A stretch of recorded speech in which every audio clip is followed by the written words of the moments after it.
కొద్దిగా ఎక్కువ వర్షం వస్తే హైదరాబాద్ ఎందుకు అతలాకుతలం అయిపోతుంది అనే విషయం మీద చర్చ చేస్తున్నారు రామచంద్రయ్య గారు. ఇందాక శశిధర్ రెడ్డి గారు ప్రజల్లో అవగాహన అన్నారు. అందరూ ఫోరం ఫర్ బెటర్ హైదరాబాద్ అని చాలా చాలా ఆందోళన చేస్తున్నారు, అందరి దగ్గరికి వెళుతున్నారు, మాట్లాడుతున్నారు, దీని యొక్క పరిస్థితి బాగుపరచాలి. మీరు అధికార యంత్రాంగం దగ్గర కానీ రాజకీయంగా అధికారంలో ఉన్నటువంటి నాయకుల దగ్గర కానీ ఈ రకమైన డిమాండ్లు, ఈ రకమైన నివేదికలు పట్టుకుని వెళ్ళినప్పుడు వాళ్ళు ఏం చెప్తున్నారు మీకు?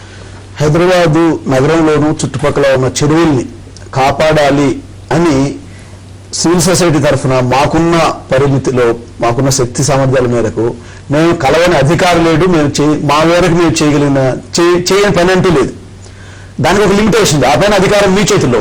మీరు వెళ్ళి మాట్లాడుతున్నప్పుడు ఇస్తున్నప్పుడు వాళ్ళు ఏమంటున్నారు? అప్పుడన్నీ బాగానే ఉంటాయి, ఎందుకంటే చెరువును కాపాడొద్దు అనే అధికారి అనలేడు, కాపాడేది అంటారు. మరి ఇది రెవెన్యూ డిపార్ట్మెంట్ కింద మేము ఒక ప్రధాన డిమాండ్ ఏం చేసినామంటే, చెరువుల్ని రెవెన్యూ డిపార్ట్మెంట్ నుంచి తీసేసి లేక్ ప్రొటెక్షన్ అథారిటీ అని చెప్పేసి ఒక ఇండిపెండెంట్ అథారిటీ తీసుకొచ్చి వైల్డ్ లైఫ్ ప్రొటెక్షన్ యాక్ట్ అంటే చాలా పవర్ఫుల్ చట్టాన్ని చెరువులకి వర్తిస్తే కొంత మేరకు, ఇప్పుడు ఏంటంటే రెవెన్యూ అథారిటీస్ చేతిలో చెరువు భూమి ఉంటుంది, శకం భూములు ఉంటాయి, మున్సిపల్ అథారిటీ ఏమో హౌస్ పర్మిషన్ ఇస్తుంది, వీటింటి కోఆర్డినేషన్ ఉండదు. ఎంక్రోచ్మెంట్ జరిగింది అంటే అది మున్సిపల్ కార్పొరేషన్ బాధ్యత కాదు, ఎంఆర్ఓ కింద చేతిలో ఉంటుంది. హుడా ఏమో మాస్టర్ ప్లాన్ లో హుడా వాళ్ళు ల్యాండ్ యూజ్ చేంజెస్ ఉంటారు. సో ప్రతి చోట విపరీతమైనటువంటి అవినీతి పెరిగిపోయింది. ఇది మన నగరానికి బాధ్యత నాది, ఈ నగరానికి అనిపించినటువంటి సంస్థ ఒక్కటిగా లేదు హైదరాబాద్ లో. ఒక ప్రాధికారణ కావాలి, అది కావాలి. ప్లస్ నాయకత్వంలో కూడా ఈ నగరం నాది. ఇప్పుడు చాలా గౌరవనీయుల సభ్యులు, ఎమ్మెల్యేస్ గా, ఎంపీస్ గా ఎంతోమంది ఉన్నారు, కానీ సిటీ గవర్నమెంట్ ఈ సిటీలో ఇవన్నీ చేయాలి, ఈ సిటీ మనది, నాది అని ప్రజలు కూడా he's the leader for us అనిపించుకునే పరిస్థితి. అంటే నా నగరాన్ని చూసి, నా నగరంలో ఉన్న రోడ్లు చూసి, నా నగరంలో ఉన్నటువంటి వాతావరణాన్ని చూసి, నా నగరంలో ఉన్నటువంటి పచ్చదనాన్ని చూసి, నా నగరంలో ఉన్నటువంటి సదుపాయాలను చూసి గర్వపడాలి అనేటటువంటి ఒక కాన్సెప్ట్ లేదు రామచంద్రారెడ్డి గారు. అది ఎందుకు లోపిస్తుంది? అది ఎవరికి వాళ్ళు ప్రజలకు ఏది చేస్తే బాగుంటుందని ఆలోచిస్తున్నారు. కానీ అంటే ఒక చిన్న బేసిక్ థింగ్, వర్షం పడితే ట్రాఫిక్ ఎందుకు ఆగిపోవాలనేది ఎవరు ఆలోచనండి. వర్షం పడితే ట్రాఫిక్ ఆలోచన, వర్షం పడితే కరెంట్ కూడా పనిచేయట్లేదు. భూమి మీద వర్షం పడి ముందు కాస్త గాలి వేస్తే కూడా అందరూ అనుకుంటారు స్లమ్ లో ప్రాబ్లం ఏమక్కర్లేదు. జూబ్లీ హిల్స్ లో అడగండి, బంజారా హిల్స్ లో అడగండి, వర్షం పడితే వాళ్ళ ఇళ్లలో ఫోన్లు పనిచేయదు, వాళ్ళ ఇంట్లో ఎలక్ట్రిసిటీ కూడా పనిచేయదు. కాబట్టి ఇది గవర్నమెంట్ కాదు, అక్కడ అధికారుల మధ్య అవగాహన లేదు. ఎవరికి వాళ్ళు ఇప్పుడు ఒక ఆయన చెప్పారు, నేను ఎన్ని కోట్లు ఖర్చు పెడతాను, నువ్వు ఎన్ని కోట్లు ఖర్చు పెడుతున్నావు అంటే దాని ప్రశ్న. రేట్లు పెరిగిపోయినాయి, అప్పుడు 50 కోట్లు అయితే ఇప్పుడు 100 కోట్లు. కానీ అట్లీస్ట్ ఒక 100 మందికి ఎక్స్ట్రా బెనిఫిట్ అయిందా అని ఆలోచించండి. అంతకుముందు 10 మందికి బెనిఫిట్ అయితే ఇప్పుడు 11 మందికి బెనిఫిట్ అయిందా ఆలోచించాలి. ఎన్ని కోట్లు ఖర్చు పెట్టామన్నది వంటి పిచ్చి లెక్కలండి. ఎక్కడ మొదలు పెట్టాలి? మనం మొదలు పెట్టాల్సింది ఏంటంటే, వర్షపాతము ప్రతిసారి రికార్డ్ అవుతుంది. 1975 లో ఇమిలిబల్ అంతా కొట్టుకుపోయింది, అంత పెద్ద మూసీ రివర్లో. అప్పుడు మూసీ రివర్లో బిల్డింగ్లు కట్టారు కాబట్టి అడ్డుపడ్డదని తీసేశారు. మళ్ళా రెండోసారి కట్టారు, మళ్ళా మూడోసారి. ప్రతిసారి మున్సిపాలిటీ చూడలేదండి, అక్కడ పోయే ప్రతి చీఫ్ మినిస్టర్, ప్రతి మినిస్టర్ చూస్తారు. అప్పుడేమో ప్రజలకు బాగా ఉంది కాబట్టి మేము పట్టాలు ఇస్తామంటారు. పట్టాలు ఇస్తూ పోతే నీకు మళ్ళా వర్షం వచ్చేది, మళ్ళీ వాళ్ళ కాంపెన్సేషన్ గవర్నమెంట్ ఇస్తుంది. అంటే గవర్నమెంట్ డబ్బిచ్చి నాళాలు బ్లాక్ చేస్తుంది, డబ్బిచ్చి వాళ్ళని వెకేట్ చేస్తుంది. గవర్నమెంట్ ఓట్లు వస్తే చాలా అనుకున్నారు, కానీ ఇన్ని వేల మంది, లక్షల మంది ప్రాణాలు పోతున్నాయని ఎవరు ఆలోచించట్లేదండి. తప్పకుండా టెక్నాలజీ కావాల్సినంత ఉన్నది. మీరు అన్నట్టుగా లండన్లోనే కాదు, ఇండియాలో చేయడానికి ఎంతో మంది రెడీగా ఉన్నారు. కానీ చేయించుకున్నామన్న ఆశ వాళ్ళకి లేదు. ఎంతసేపు ఓట్లు ఎలా వస్తాయి, నేను ఎన్ని కోట్లు ఖర్చు పెట్టానని ఆలోచనలో ఉన్నాను. చాలా తప్ప. రామచంద్రారెడ్డి గారు, దీన్ని మెరుగు చేయడానికి కావాల్సినటువంటి అధ్యయనం, దానికి కావాల్సిన కార్యాచరణ రూపొందించేటటువంటి శక్తి, సామర్థ్యం, ఆ శిక్షణ మనకున్నాయా? చాలా ఉన్నాయండి. ఎన్నో విలేజ్ కు వాలంటీర్గా చేసి పెట్టారు మా కాలేజీలోనే. ఇది ఒక 6 నెలలు టైం ఇస్తే చేసి పెట్టగలరండి. కానీ ఎవరికి అది చేద్దామని ఆలోచన లేదండి. ఇది అయిపోయిన తర్వాత మర్చిపోతారు. ఇప్పుడు ఏమైతుందంటే గవర్నమెంట్ ప్రజల కష్టాలు తొలగిద్దామనుకోవట్లేదు, ప్రజలను కష్టాలకు ఎలా అలవాటు చేద్దామని ఆలోచిస్తున్నారు.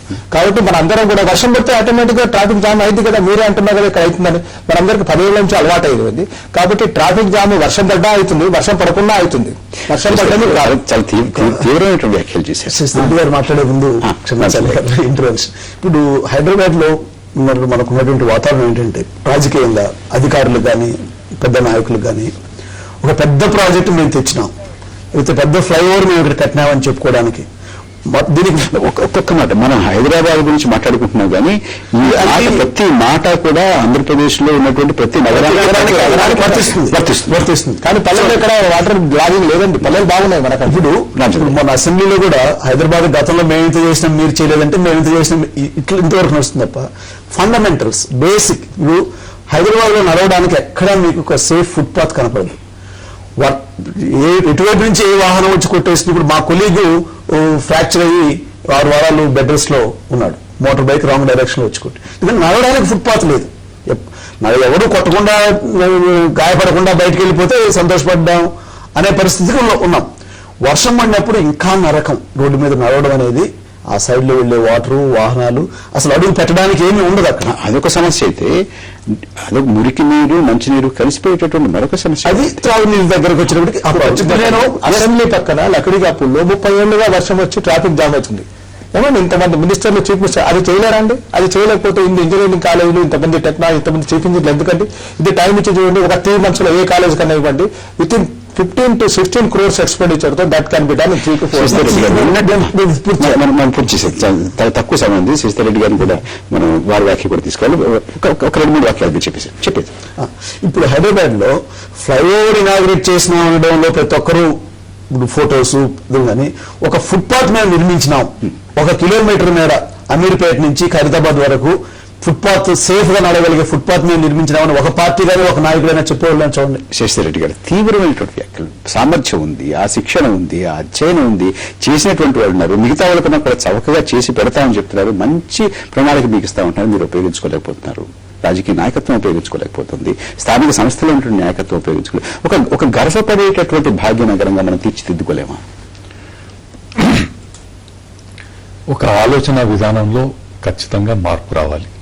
అసలు నిజంగా అందరిలో రాజకీయ నాయకత్వం కానివ్వండి, అధికార యంత్రం కానివ్వండి, చివరికి ప్రజల్లో కానీ రోడ్ల అందాన్ని, లైట్లు, పార్కులు చూడడానికి కనబడేటువంటి ఉన్నాయి తప్ప స్టామ్ వాటర్ డ్రైనేజ్ వ్యవస్థ మనకు ఎంత అత్యవసరమైనటువంటి ఇన్ఫ్రాస్ట్రక్చర్ అనేటువంటి దానిపైన అందరిలో కూడా అవగాహన లోపం. మీరు డిజాస్టర్ మేనేజ్మెంట్ అథారిటీ కింద దీన్ని దృష్టి పెట్టారు కదా?